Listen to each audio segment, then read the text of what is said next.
दोस्तों, अजंता और एलोरा की गुफाओं के बारे में आपने किताबों में पढ़ा होगा या अपने टीचर से सुना होगा। आज हम उन्हीं के बारे में इस वीडियो में विस्तार से चर्चा करेंगे। अजंता एलोरा की गुफाएं महाराष्ट्र के औरंगाबाद जिले में स्थित हैं। एलोरा की गुफाओं में एक विशाल और रहस्यमयी मंदिर भी है जिसका नाम कैलाश मंदिर है। इस मंदिर के रहस्य को जानने के लिए इस वीडियो को अंत तक देखिए और चैनल को लाइक और सब्सक्राइब कर दीजिए। अगर आप 20 रुपये का नोट पीछे की तरफ से देखेंगे तो आपको इस मंदिर का फोटो उस नोट पर दिखेगा। मंदिर की 2-3 वीडियो भी बना चुके हैं दोस्तों, लेकिन आज थोड़ा सा मंदिरों की शैली के बारे में थोड़ा सा 1 मिनट चर्चा करेंगे। उसके बाद कैलाश मंदिर के जानेंगे। तो दोस्तों, कोई भी मंदिर हमारे देश में प्राचीन समय में बना हुआ है तो उसमें 3 प्रकार की शैलियों का प्रयोग हुआ है: नागर शैली, द्रविड़ शैली और बेसर शैली।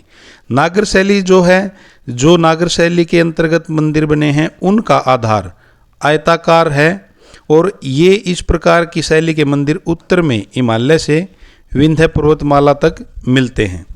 दूसरी जो हमारी शैली है वो द्रविड़ शैली है। द्रविड़ शैली के मंदिरों का जो आधार होता है वो वर्गाकार होता है और इस प्रकार के मंदिर दक्कन और दक्षिण भारत में मिलते हैं।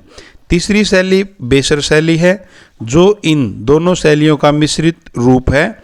इस शैली के मंदिरों में आधार द्रविड़ शैली का होता है और रूप नागर शैली का होता है। तो अब हम बात करते हैं कैलाश मंदिर के बारे में। आज बात करेंगे कैलाश मंदिर के बारे में, जो दुनिया का सबसे अनोखा मंदिर है, क्योंकि यह एक पहाड़ के ऊपर से काटना शुरू करके और उस पहाड़ के अंदर जाकर मंदिर, शिव पार्वती, नंदी, शिवलिंग आदि की मूर्तियां इसके अंदर बनाई गई हैं। और इस मंदिर को बनाने में 40,000 टन पत्थर बाहर निकाला गया और आश्चर्य इस बात का है कि आसपास कोई पत्थर पड़े नहीं मिलते हैं। एलोरा का कैलाश मंदिर महाराष्ट्र के औरंगाबाद जिले में प्रसिद्ध एलोरा की गुफाओं में स्थित है। यहाँ 34 गुफाएं हैं और जो यह मंदिर है यह 16वीं गुफा में स्थित है। यह मंदिर दुनिया भर में एक ही पत्थर की शिला से बनी हुई सबसे बड़ी मूर्ति के लिए प्रसिद्ध है। इस मंदिर को तैयार करने में लगभग 150 वर्ष लगे और लगभग 7,000 मजदूरों ने लगातार इस पर काम किया। यह मंदिर संसार में अपने ढंग का अनूठा वास्तु है जिसका निर्माण राष्ट्रकूट वंश के नरेश कृष्ण प्रथम के शासनकाल में पूरा हुआ। यह आज से लगभग 1500 वर्ष पहले बनी हुई एक अनोखी संरचना है। समूचे पर्वत को तराश कर इसे द्रविड़ शैली के मंदिर का रूप दिया गया है। अपनी समग्रता में 276 फीट लंबा, 154 फीट चौड़ा और 90 फीट ऊंचा है। इस मंदिर के निर्माण में 40,000 टन भार के पत्थरों को चट्टान से हटाया गया। इसके निर्माण के लिए पहले खंड अलग किया गया, मतलब पहले पहाड़ को काट लिया गया, फिर इस पर्वत के भीतर को बाहर से काटकर 90 फीट ऊंचा मंदिर गढ़ा गया। मंदिर भीतर और बाहर चारों ओर से मूर्ति अलंकरणों से भरा हुआ है। इस मंदिर के तीनों ओर कोठरियां हैं और सामने खुले मंडप में नंदी की मूर्ति है और उसके दोनों ओर 2 विशालकाय हाथी तथा 2 स्तंभ बने हैं। इन स्तंभों की लंबाई 90 फीट है। कैलाश मंदिर में अति विशाल शिवलिंग भी देखा जा सकता है। कैलाश मंदिर को किसी आम मंदिर की तरह पत्थरों को जोड़ जोड़ कर नहीं, बल्कि केवल एक अकेली पहाड़ी चट्टान या कहीं छोटे पहाड़ को काटकर बनाया गया है। यह दुनिया का सबसे पुराना बहुमंजिला और एकमात्र ऐसा मंदिर है दोस्तों जिसे एक पहाड़ को काटकर, वो भी ऊपर से नीचे काटकर बनाया गया है। एक्सपर्ट्स के मुताबिक जब उन्होंने इस मंदिर का गहन अध्ययन किया तो उन्हें यह पता लगा कि शुरुआत में यह मंदिर पूरी तरह से एक तरह की वाइट प्लास्टर से ढका हुआ था जो कि बिल्कुल कैलाश पर्वत की तरह लगता था, जिस वजह से इस मंदिर को कैलाश मंदिर कहते हैं। किसी भी इमारत को बनाया जाता है तो उसके आगे से शुरू करके बनाया जाता है, लेकिन इस मंदिर को ऊपर से नीचे और पीछे से आगे की तरफ काट कर बनाया गया है। इस रहस्य को आज तक कोई नहीं जान पाया है। इस मंदिर को बनाने में 40,000 टन पत्थर निकाला गया, जो अनुमानतः 7,000 मजदूरों द्वारा 12 घंटे काम करके 150 वर्ष में निकाला गया होगा।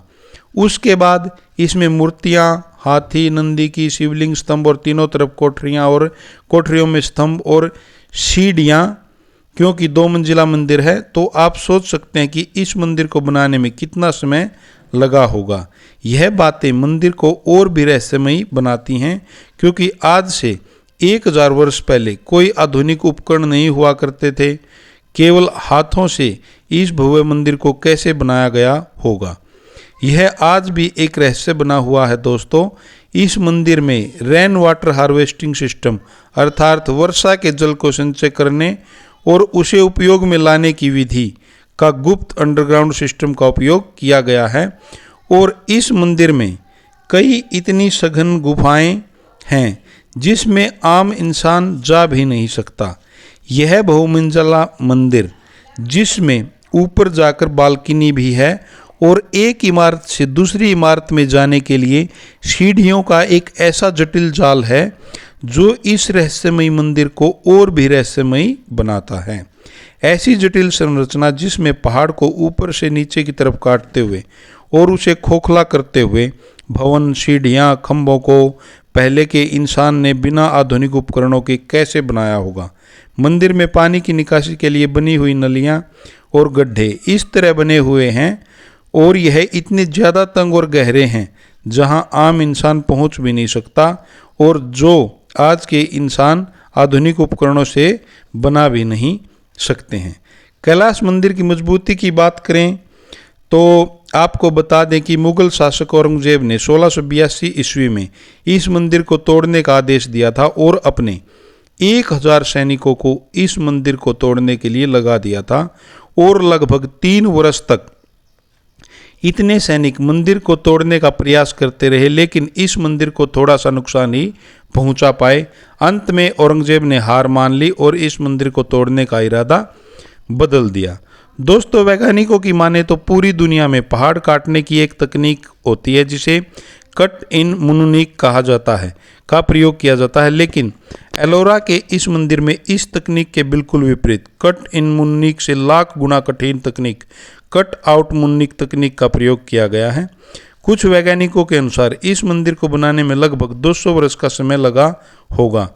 एलोरा की सभी 34 गुफाओं में यह सबसे प्राचीन गुफा है। बाकी सभी गुफाओं की संरचना इस मंदिर के बाद में ही हुई है। आसमान से देखने पर केवल कैलाश मंदिर ही दिखाई देता है, इसके आसपास बने 34 मंदिर दिखाई नहीं देते हैं। दोस्तों, आज के समय में अगर ऐसा मंदिर बनाने की सोचें तो सैकड़ों ड्राइंग्स, 3D सॉफ्टवेयर, रिसर्च, सैकड़ों इंजीनियर्स, हाईटेक मशीन्स की आवश्यकता पड़ेगी। सोचिए उस काल में यह सब कैसे सुनिश्चित किया होगा। आधुनिक तकनीक का प्रयोग करके भी ऐसा मंदिर बनाना असंभव ही है। चलते चलते एक बात और बता दें आपको, इस मंदिर को वर्ल्ड यूनेस्को हेरिटेज मीन्स विश्व विरासत स्थल में 1993 ईस्वी में शामिल किया गया था। इसमें अगर आप जाएंगे तो देखेंगे जो तीनों तरफ ये कमरे बने हुए हैं उनके आगे जो छज्जा है वो बिल्कुल पत्थर को काट के ही वैसे का वैसा रखा गया है, जैसे आजकल हम अपने घरों में छज्जा डालते हैं आगे, लेकिन इसमें वैसा का वैसा पत्थर को काट के ही बनाया गया है और वो आज भी ऐसे का ऐसा बिल्कुल सही है।